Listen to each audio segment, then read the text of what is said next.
can't tell you how much I appreciate what you've done today. I know, having gone through it, and some would say having gone through it twice this year, about whether to get into this race or not, it's a deeply personal decision. It is a family decision, and you know, I've got a tremendous amount of respect for you getting into the race, and a deep appreciation for you and your family and the decision that you've made today. So thank you very much for that vote of confidence. And I think John's got it exactly right, as you can see with, wow, you know, what a wonderful show of support from Oakland County. My colleague from the House, good to see you here. Brooks and I saying we can actually go through a primary and do one together and be on the same side, which will be a novel experience. Which will be a novel experience. And the great thing is that, you know, because I do know, and I've got a tremendous amount of respect for the political folks here in Oakland County. They built a county that you know, mirrors much of what we've done on the west side of the state in terms of building an economic powerhouse and always putting the needs of the people in the county or on that side of the state first, and doing things so that we've created an environment where there's opportunity, where people, if they want to take the risk, government will facilitate them taking the risk. Government will facilitate them making the risk to invest in jobs and to create the jobs, and make the county or make the west side of the state successful. There's so much that we have in common in terms of positive job creation. This team represents that. This team is now together to try to do that and to try to bring that message with one voice to this campaign. You know, John said it very well. You know, the policies of Barack Obama, the policies of Debbie Stabenow, more taxes, more spending, more government regulations. Just go to the Wall Street Journal today. You know, our former governor, John Engler, has an op-ed in there talking about a whole new set of regulations in terms of ozone restrictions without any scientific basis that would take, I think the number was 80% of the counties in the United States and put them on a non-compliance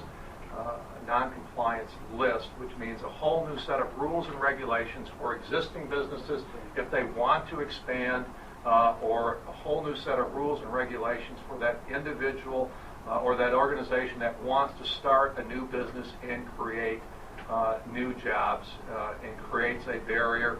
You know, folks from Michigan who have looked at that say, you know, this is just going to make it more difficult to create jobs in Michigan.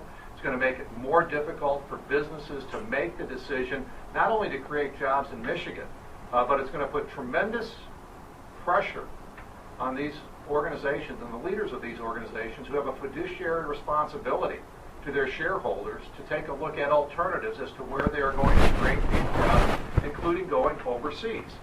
What Barack Obama and Debbie Stabenow fail to realize each and every day, those of us that have worked in Oakland County or worked on the west side of the state in government or that have worked in the private sector, recognize that each and every day you've got to compete against the other states, but you've also got to compete against countries internationally to make Oakland County, to make West Michigan, to make the U.S. the best place to do business.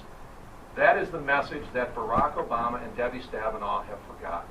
They have made it expensive, they have made it difficult, they have made it complicated to do business in the United States of America.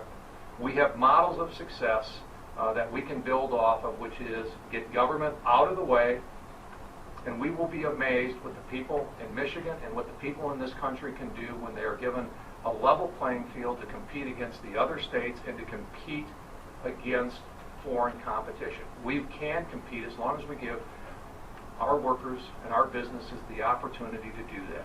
This is all about, you know, I mean, we have been struggling here in Michigan for too long. We've been struggling nationally for too long in this jobs environment. All the talk in Washington right now is about deficits, it's about spending, and those are important issues. You know, the message has to be very clear. Cut spending, don't raise taxes, get rules and regulations out of the way, and we can create a platform for solid economic growth in America. You know, instead of 2.2% or 8.7% nationally. Just think of what would happen to the deficit numbers in government revenues if we got the unemployment rate down to 5%.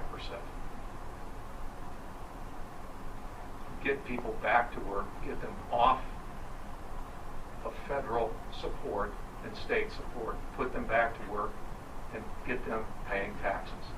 And you don't actually have to imagine it. We did this before. We did this in 1995. A revolutionary class of Republicans coming to the House of Representatives, sticking to their guns. It was painful, but yes, we shut down government. But we ended up with a president that knew how to negotiate with us. We reformed government. Remember, he vetoed welfare twice before he signed it. We cut spending, and we actually lowered taxes. And what happened? In the era of prosperity, we balanced the budget for 4 years. That's the formula that we need to move forward, and it's very, very different than what our current senator and our current president are doing. This is going to be a debate about jobs, economic opportunity, economic freedom. I'm looking forward to it. I'm looking forward because we've got a whole group of people here who have carried that message forward at the county level, at the state level, a whole series of different levels. They've carried that message forward, and they have a proven track record of success. And that is what we are going to run on. That message, that proven track record of success, which is a stark contrast to what is coming from Debbie Stabenow and Barack Obama. I'm looking forward to this race, especially